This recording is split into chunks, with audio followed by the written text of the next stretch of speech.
కష్టములు డాలములు అయ్యి ఉన్నాడు. వాటన్నిటి నుండి కూడా తప్పించుకుని అడ్డగించుకుని దేవుని ఎదుటకి వెళ్తే మనకి ఏం దొరుకుతుంది? రక్షణ దొరుకుతుంది. మనం ఈ రోజుని యేసుక్రీస్తు వారు చనిపోయి సమాధిలో ఉన్న రోజు, యేసుక్రీస్తు వారు సమాధిలో ఉన్నాను, లాజరు లేపడి ఎన్నో అద్భుత కార్యములు చేశారు.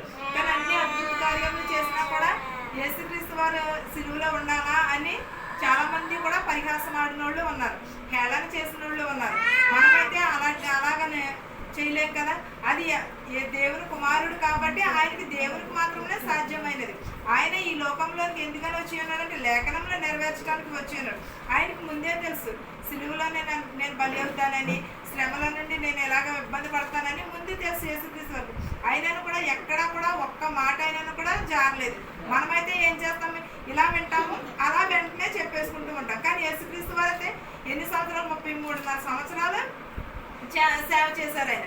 కానీ అంత సేవ చేసినప్పుడు ఎక్కడైనా సరే చెప్పొచ్చు, నేను ఇలాగ సేవ కోసం కాదు, మీకోసమే నేను వచ్చాను, నన్ను దేవుడు ఎలాగ ఎన్నుకున్నాడు, నేను దేవుని సేవలో కొనియాడబడుచున్నాను, ఇంత బోధ చేస్తున్నాను, ఇవన్నీ చేస్తున్నాను, కానీ నేను ఒక రోజు చనిపోతానని చెప్పొచ్చు.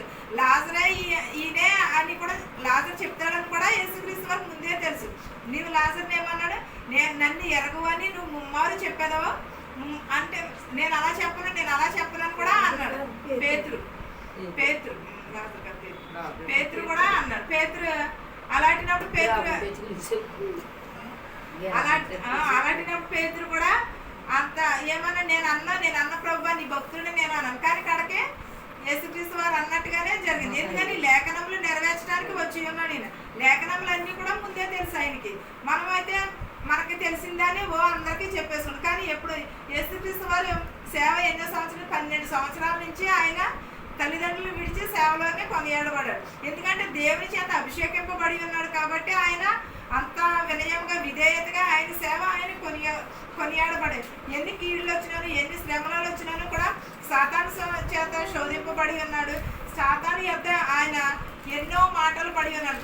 మనుషుల దగ్గర కూడా ఒక విశ్రాంతి దినం కదా, విశ్రాంతి దినమున నువ్వు పంట చేలోకి వెళ్ళి నువ్వు వెన్నెలు తుంచకూడదు అని చెప్పిన వాళ్ళు ఉన్నారు. నువ్వు స్వస్థపరచకూడదు, విశ్రాంతి దినమున ఏమీ చేయకూడదు, ఇవన్నీ కూడా సిలువలోకి ఆయన అప్పగించినప్పుడు ఇవన్నీ కూడా తప్పులే అని చెప్పి ఉన్నారు. కానీ అది తప్పు కాదు కదా. నిజంగా రక్షణ పొందిన దొంగ ఏమని చెప్పి ఉన్నాడు? ఈ శిక్ష అయితే మనకి న్యాయమే, కానీ ఇతడికి న్యాయం కాదు కదా, అయినా నీకు దేవుడు అంటే భయం లేదా అని వారిద్దరు దొంగలు కూడా సిలువలో వాదిగించుకుని చూడన్నారు. వారికి తెలిసి అంత పశ్చాత్తాప పడినప్పుడు, మనకి తెలిసినప్పుడు మనం ఏం చేస్తాం? మనం పశ్చాత్తాప గుణం కలిగి ఉండం. మనం ఎప్పుడు నాది తప్పు, నేనే చేశాను తప్పు అని పశ్చాత్తాపం కలిగి ఉంటేనే మనకి దానికి ప్రాయశ్చిత్తం ఉంటుంది. మనం పశ్చాత్తాపం పొందము, మన మనసాక్షిని కూడా ఒప్పుకోము. మన మనసాక్షికి తెలుసు నేను శిక్షకి అరుగురాలని అని. కానీ అయినను కూడా మనం ఏం చేస్తాము? పశ్చాత్తాపడతాము. కొన్ని మన మనుషుల ఎదుట పశ్చాత్తాప పడకపోయినా పర్వాలేదు, కానీ దేవుని ఎదుట అయితే మాత్రము ఖచ్చితంగా పశ్చాత్తాప పడవలసిందే. మనం ఎప్పుడు కూడా దేవునికైతే సమస్తమును తెలుసు. యెహోవా దూత వారిని తరుమును గాక, వారితో చీకటి అయి జారుడుగా నుండును గాక. అంటే యేసుక్రీస్తు వారు సిలువేసినప్పుడు రమారమి అప్పుడు 3 గంటల వేళలో ఏం జరిగిందని చీకటిగా కమ్మేసినది. అప్పుడు 3 గంటల టైంలో మనకి ఎలా ఉన్నది? ఇప్పుడు ఎంత ఎండగా ఉన్నది. ఈ రోజుల్లోనే కదా ఆయన కూడా సిలువేసింది. కానీ అంత ఎండల కాసి టైంలో యేసుక్రీస్తు వారు సిలువకి ఎప్పుడైతే మేకులు కొట్టి ఎలాగ నిలవబెట్టారో వెంటనే చీకటి కమ్మేసింది. వెంటనే కూడా ఆ చీకటి కమ్మి ఎక్కడ కూడా కనపడలేనంత. ఆయనను కూడా యేసుక్రీస్తు వారు ఏం చేస్తారు? అలాగే సిలువలో కనీసం నోరు కూడా మెదపలేదు. ఆయన ఒక మాట అయినను కూడా అనలేదు. అనుకోకుండా ఆయన మనం ఎవరైనా ఒక మాట అన్నారు, మనం 10 మాటలు చదువుతాం. ఎవరైనా ఏదైనా వాళ్ళు అనకముందే మనం అనేస్తాము ముందేని. కానీ యేసుక్రీస్తు వారు అయితే ఎన్ని కొరడా దెబ్బలు కొట్టినని సిలువ మోయించినని కూడా ఆయనలో ఏ తప్పు లేకపోయినను కూడా అసలు ఒక్క మాట అయినను కూడా అలాగే ఆయన వస్త్రములను పంచుకుని ఉన్నారు. వారి వస్త్రములను కూడా చీట్లు వేసుకుని వారు పంచుకుని ఉన్నారు.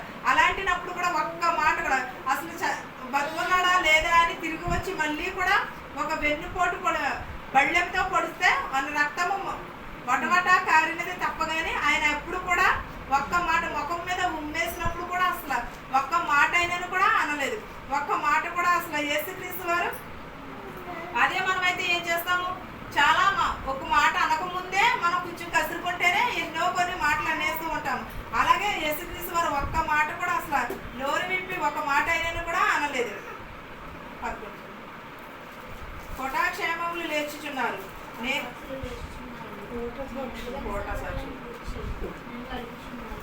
ఎవరైనా కోట సాక్షులు అంటే దేవుడిని సిలివేయాలని చాలా మంది కూడా అనేకమైన పన్నాగములు పన్ని ఉన్నారు. కానీ యేసుక్రీస్తు వారు ఏమని ఉన్నారు? నేను ఇంకా సమయం రాలేదు. వారికి ముందే తెలుసు, నన్ను వెతకడానికి నేను ఎదుర్కొండానే ఉన్నాను కదా, ఎందుకని నన్ను వెతుకుచున్నారు మీరు అని చెప్పి ఉన్నారు. కానీ ఆ సమయం వచ్చినప్పుడు అదే జరుగుతుందని ముందే ఆయనకు తెలియకపోతే ఆ మాట అనరు కదా, తెలుసు కాబట్టి ఆ మాట చెప్పి ఉన్నారు. మనం ఏం చేయాలంటే మనం చాలా మంది ఉపవాసం ఉంటాము. ఉపవాసాలు ఉండి చాలా ప్రార్థన చేయాలి. కానీ సైతాన్ని దేవుడినే శోధించింది సాతాను. లూసిఫర్ ఏం చేసింది? ఇక్కడి నుంచి కిందకు దూకుము, ఈ రాళ్ళు తీసుకుని రొట్టెలుగా చేసుకోము అని ఇవన్నీ కూడా. కానీ యేసుక్రీస్తు వారు కనీసం ఒక మాట కూడా అనలేదు. అదే మనమైతే ఏం చేస్తాం? 40 రోజులు ఉపవాసం ఉన్నారు. ఉపవాసం ఉన్నవారు కొంచెం కాకపోతే కొంచెమైనా రొట్టెలు ఉంటారు కదా, కొంచెం కాకపోతే కొంచెమైనా కొంచెంలో కూడా. యేసుక్రీస్తు వారైతే అలాగ కూడా లేదు. ఆయనలో ఏ పాపమును ఏ దోషమును కూడా లేదు. లేకోకుండా ఆయన ఇంతవరకు కూడా 40 రోజులు మనం ఉపవాసాలు ఉంటే 40 రోజులు అని అనుకుంటాం. కానీ 40 రోజులు ఉపవాసాలని ఎక్కడ కూడా బైబిల్లో లేదు. మీరు బైబిల్ అంతా తిరగేసి చూడండి, ఏ పాస్టర్ గారిని అయినా సరే అడగండి, 40 రోజులు ఉపవాసం ఉన్నట్టు ఎక్కడ ఉన్నది? ఇన్ని నాకంటే పెద్దోడు మీరు నాకంటే ముందు నుంచి కూడా చదువుతున్నారు, మీకు తెలిసి ఉంటుంది కదా, ఎక్కడైనా వినుంటారు కదా. 40 రోజులు ఉపవాసాలని ఎక్కడ ఉన్నది? సాతాను శోధించింది అని అన్నది తప్ప. కానీ ఉపవాసం ఉంటే దేవుడు మన కోసము ప్రార్థన చేస్తుంటే సాతాను శోధించింది. కానీ ఇన్ని రోజులని కానీ ఇన్నని కానీ కూడా అసలు ఎక్కడ కూడా లేదు.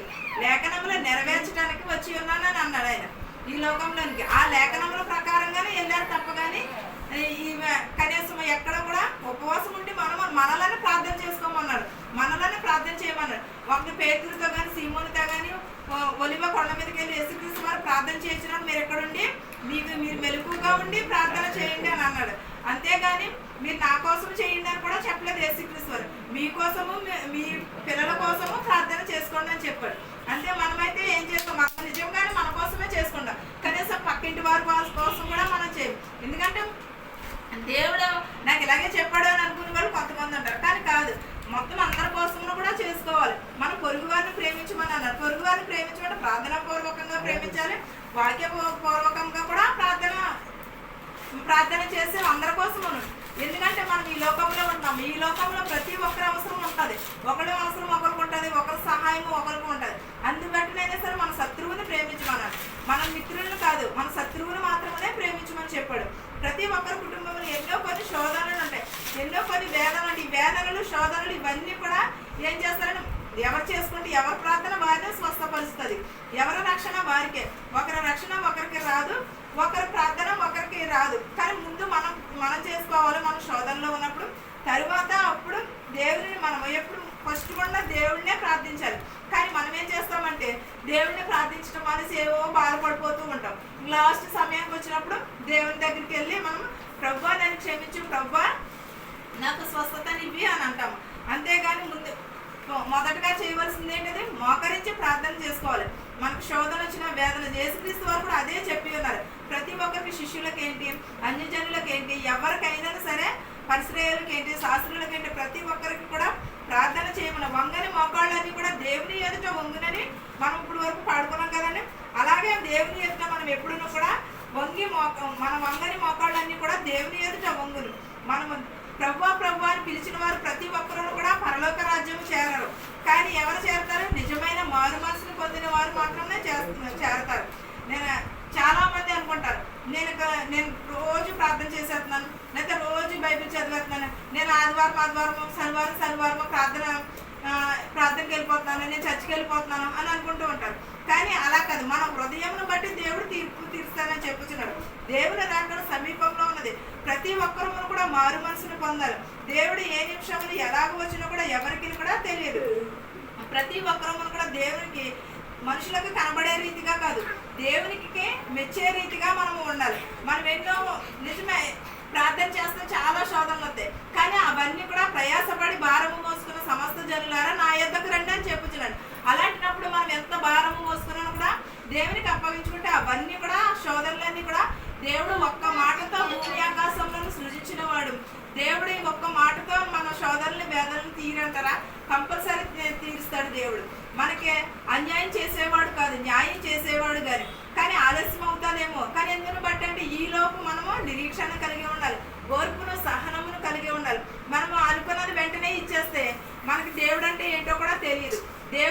గ్రహించలేని వారుగా ఉన్నాం. మన ప్రార్థనను బట్టి మన కన్నీటి ప్రార్థనని మనం కన్నీరు విడిచి ఎలా అయితే ప్రార్థన చేస్తామో అలాగే దేవుని ఎదుట మనం కన్నీరు విడిచి ప్రార్థన చేయాలి.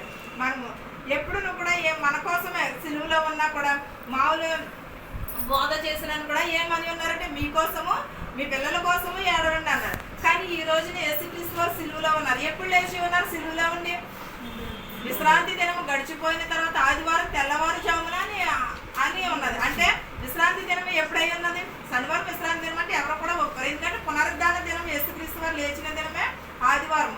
పునరుద్ధాన దినం అనేది ఆదివారం.